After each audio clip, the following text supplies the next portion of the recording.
صبح 10 بجے مجھے عظمیٰ نے اٹھایا۔ میں نے آنکھیں کھولی تو عظمیٰ بولی، بھائی سب اٹھ گئے ہیں، آپ ابھی تک سو رہے ہیں؟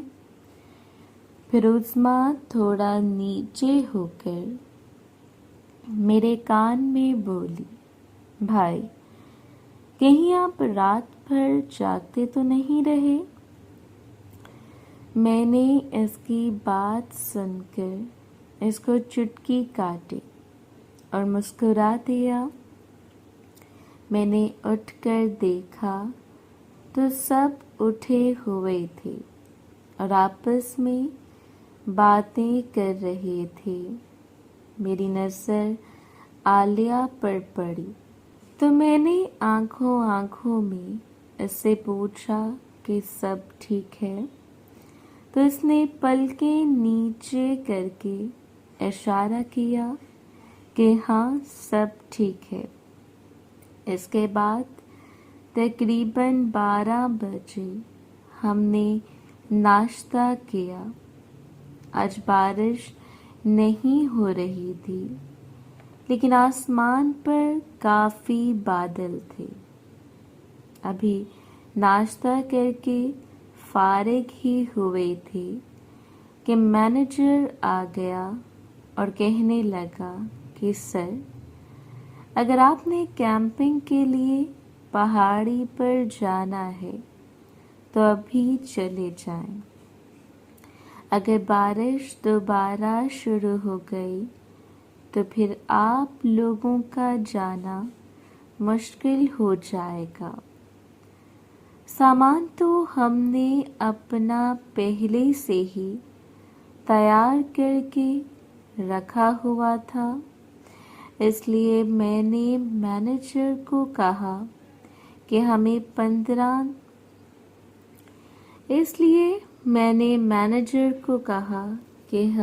10-15 منٹ دے کہ ہم اپنے کپڑے چینج کر لیں۔ مینیجر نے کہا ٹھیک ہے، اور یہ وہ کہہ کر نیچے چلا گیا۔ میں نے کہا ہمارے پاس صرف 10 منٹ ہیں، اس لیے سب جلدی تیار ہو جاؤ۔ خالہ نرگس بولی، مینیجر ٹھیک کہہ رہا ہے، اگر دوبارہ بارش شروع ہو گئی تو ہم کہیں نہیں جا پائیں گے۔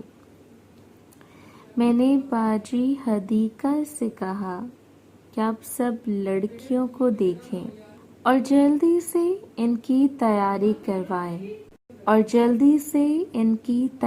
کروائیں، جبکہ میں نے خالہ نرگس کو کہا کہ آپ ایک دفعہ عظمیٰ شازیہ کو ساتھ لگا کر سامان چیک کر لیں، تب تک میں اور آصف نیچے جا کر ہوٹل والوں سے پوچھتے ہیں کہ وہ کوئی چکن کا انتظام کر دیں، کیونکہ ہم جو چکن ساتھ لے کر آئے تھے وہ تو ہم استعمال کر چکے ہیں۔ میں اور آصف نیچے چلے گئے۔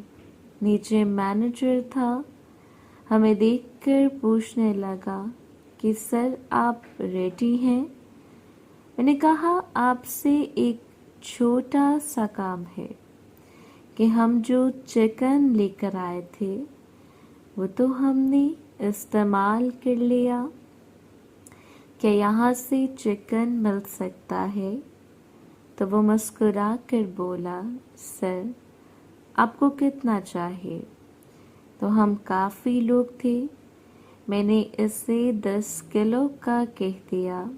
اس نے کہا سر مسالہ لگانا ہے؟ میں نے کہا جی لگا دیں۔ اس نے کہا ٹھیک ہے، اب اپنا سامان نیچے لے آئیں، میں تب تک آپ کا یہ کام کروا دیتا ہوں۔ پھر ہم اوپر آ گئے۔ تقریباً سب تیار ہو چکے تھے۔ میری نظر قندیل پر پڑی